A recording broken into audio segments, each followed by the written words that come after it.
Assalamualaikum warahmatullahi wabarakatuh.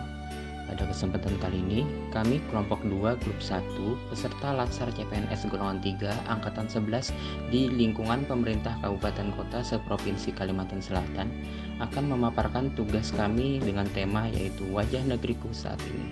Berikut adalah videonya, selamat menyaksikan. Indonesia tidak sedang baik-baik saja. Akhir-akhir ini terasa sangat mengerikan. Saat dimana kita seakan sedang terombang-ambing dengan gelombang-gelombang pandemi. Tahun-tahun di mana COVID-19 bekerja sangat aktif dan semakin menjadi dan terus bermutasi. Negeri kita saat ini tidak sedang baik-baik saja. Prasangka demi prasangka terbentuk dengan saling menjatuhkan, sehingga terjadilah berbagai benturan. Satu persatu masalah kecil semakin membesar, karena banyaknya opsi ketidakpercayaan. Bahkan, saat banyak elemen masyarakat semakin terpuruk, masih saja ada pihak yang mengambil keuntungan dengan penyalahgunaan wewenang. Ya, contoh nyatanya yaitu adanya korupsi bansos dan penggelapan vaksin untuk golongan elit tertentu. Tapi seperti itulah dinamika kehidupan, akan selalu bergerak, selalu ada perubahan. Yang penting sekarang seperti apa kita ke depan, dan yang sudah biarlah menjadi pembelajaran. Indonesia tidak sedang baik-baik saja. Adanya pandemi tentu menyebabkan perubahan tatanan kehidupan kita. Ini yang kita kenal dengan new normal di masa pandemi. Salah satu dari tatanan baru ini yaitu beralihnya semua pertemuan tatap muka menjadi daring. Tidak hanya dalam hal bisnis, pelatihan, bahkan sampai ke lingkup sekolah ataupun kegiatan belajar mengajar. Termasuk kegiatan Latsar kita kali ini berjalan dengan distance learning. Perubahan pola pembelajaran yang dari semula tatap muka menjadi daring ini tentu sedikit banyak akan berpengaruh terhadap output atau keluaran hasil pembelajaran. Ya, siswa yang biasanya saja dengan proses langsung tatap muka seringkali tidak bisa menangkap maksud atau isi dari pembelajaran, apalagi yang hanya sebatas daring. Penerimaan saat daring tentu akan sangat berbeda dengan hasil praktik langsung di bawah supervisi guru ataupun mentor. Ditambah lagi dengan banyak faktor yang mungkin bisa mengganggu fokus peserta didik seperti jaringan data atau lingkungan tempat daring yang kurang memadai. Salah satu dampak pandemi corona bagi pendidikan di Indonesia adalah semua institusi pendidikan terpaksa meniadakan pembelajaran tatap muka di sekolah. Senyum, tawa, dan kehangatan yang biasa kita temui sehari-hari di ruang kelas kini tidak dapat lagi kita temui. Semua siswa pun terpaksa belajar di rumah. Seluruh siswa dan guru harus beradaptasi dengan iklim pembelajaran yang baru. Terdapat banyak laporan yang berisi tentang kesejahteraan psikologi siswa yang menjadi lebih buruk setelah sekolah tatap muka ditutup. Inilah yang menjadi tantangan bagi para guru untuk menciptakan pembelajaran jarak jauh yang mampu membawa kehangatan pembelajaran di ruang kelas ke dalam pembelajaran di rumah.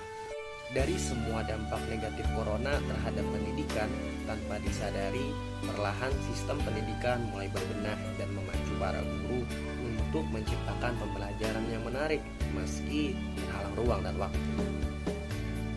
Semoga corona cepat berlalu dan kita semua mampu bertransformasi menjadi insan dengan banyak kemampuan yang baru.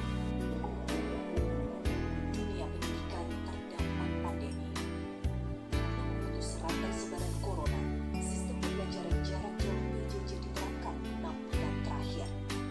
Ada sumbang terhadap sistem pembelajaran online muncul. Anak dan murid, namun juga guru mengeluhkan sistem ini.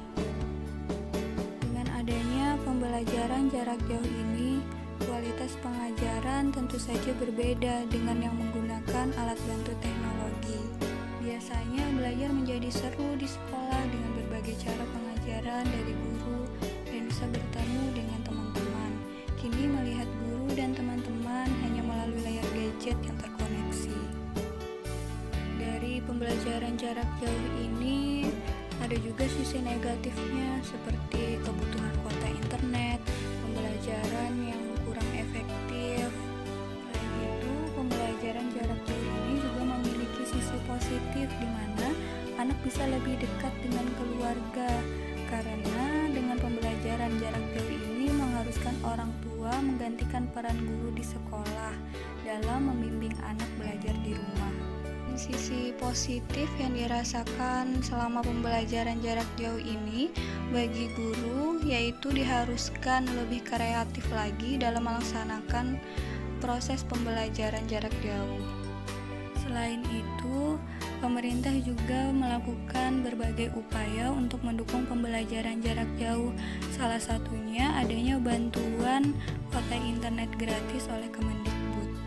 Seperti yang kita tahu, sekarang semua hal dilakukan terbatas, termasuk seperti sekolah yang dilaksanakan secara online atau pembelajaran jarak jauh, maupun latihan dasar CPNS yang kita jalani sekarang ini juga dilakukan secara online dan virtual, yang pastinya tanpa mengurangi rasa semangat dari kita yang menjalaninya. Seperti yang kita ketahui, pandemi COVID-19 ini belum selesai. Setelah sempat lockdown, pemerintah mulai mensosialisasikan tentang new normal, di mana kegiatan boleh dijalankan seperti biasa dengan syarat menaati protokol kesehatan. Protokol kesehatan minimal adalah 3M, yaitu memakai masker, mencuci tangan, dan menjaga jarak. Salah satu upaya kehidupan new normal adalah dengan adanya teknologi untuk bertemu di dalam jaringan internet atau secara jarak jauh. Hampir semua kalangan yang berkepentingan mau tidak mau menempuh cara ini agar terhindar dari pertemuan secara langsung, mulai dari pejabat negara, ASN, sektor swasta, hingga dunia pendidikan. Aplikasi seperti Zoom, Google Meet, dan aplikasi lainnya sudah menjadi sahabat kita semua sejak pandemi terjadi. Seperti pada foto ini, rapat kenegaraan pun dilakukan di dalam jaringan internet. Dampak positif dari penggunaan teknologi ini adalah selain tentu saja terhindar dari COVID-19, tapi juga kita semua dipaksa untuk mempelajari teknologi yang mungkin selama ini jarang digunakan. Itu cukup membantu walaupun pasti tidak sama rasanya apabila pertemuan secara langsung. Bagi pejabat negara, ASN, ataupun sektor swasta mungkin tidak terlalu merasa kesulitan untuk menerapkan teknologi ini, asalkan memiliki device yang mendukung dan jaringan internet. Tetapi apa kabar dunia pendidikan? Selama pandemi ini sangat banyak yang kita korbankan, mulai dari sekolah yang terpaksa diliburkan sampai saat pembelajaran jarak jauh. Seperti yang kita ketahui, tidak semua warga negara yang bersekolah memiliki device untuk teknologi ini, apalagi kuota internet. Bagi peserta didik yang mampu, tentu saja tidak akan kesulitan. Selain itu, untuk anak usia sekolah pasti memerlukan sosialisasi dengan teman sebaya, sehingga pembelajaran jarak jauh pasti membuat jenuh. Terlebih lagi untuk peserta didik sekolah dasar, diperlukan perhatian lebih dari orang tua. Tidak semua orang tua bisa mengawasi dan membantu secara optimal dikarenakan kesibukan rumah ataupun pekerjaan. Selain itu, orang tua juga harus memberikan gadget lebih awal kepada anak dengan alasan mengikuti pelajaran yang apabila tidak terawasi, gadget ini bisa mengalihkan konsentrasi anak dalam belajar seperti untuk main game.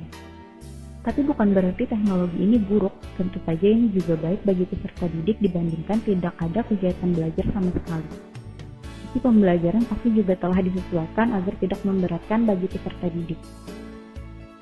Terakhir, tentang komunikasi video jarak jauh ini adalah yang sedang kami jalani, yaitu pelatihan dasar CPNS. Kami sangat senang dan bersyukur atas usaha dari LAN RI, BPSDM Provinsi Kalimantan Selatan, dan BKPP Kota Banjarbaru yang telah memfasilitasi kami untuk mengikuti latsar. Walaupun sebenarnya kami pasti ingin mengikuti latsar seperti saat sebelum pandemi, agar bisa lebih saling mengenal dan bisa mendiskusikan materi secara langsung. Namun kami pahami ini untuk kepentingan bersama. Latsar secara online ini tidak menyurutkan semangat kami untuk berpartisipasi aktif demi bisa menjadi 100% ASN.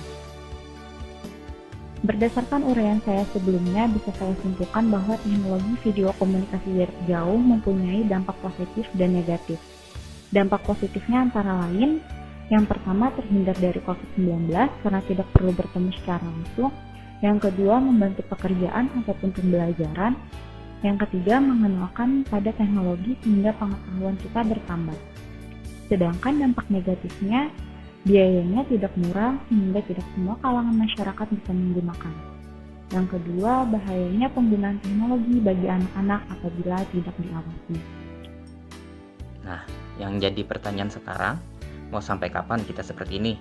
Hal ini tentu kita sendiri yang menentukan. Taat menjalani prokes 5M, yakni memakai masker, rajin mencuci tangan, menjaga jarak, membatasi mobilitas dan interaksi, serta menjauhi kerumunan, mungkin cukup berperan untuk mencegah semakin mewabahnya pandemi ini.